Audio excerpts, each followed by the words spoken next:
Good morning and welcome to Monday's Assembly. We're at home because I know many of you have to be at home. This week we're thinking about the theme of courage and how we all work together to overcome the little difficulties or even the fears that we have.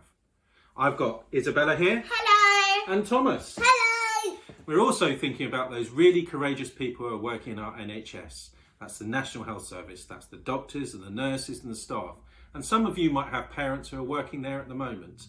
We've got some family members who have worked in the NHS or are working in the NHS, haven't we, Isabella? Yes. Who's this? We've got Granny Stevie. Granny Stevie. And Grandpa And John. Grandpa John. We've also got...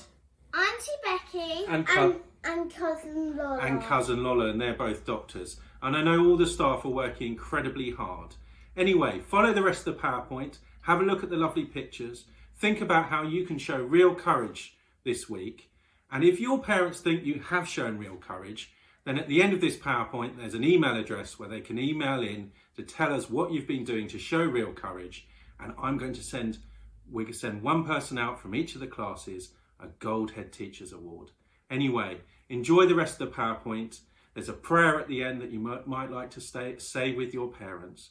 And do click on the next slide where there's a lovely song and some dancing from our wonderful staff at the NHS. Enjoy.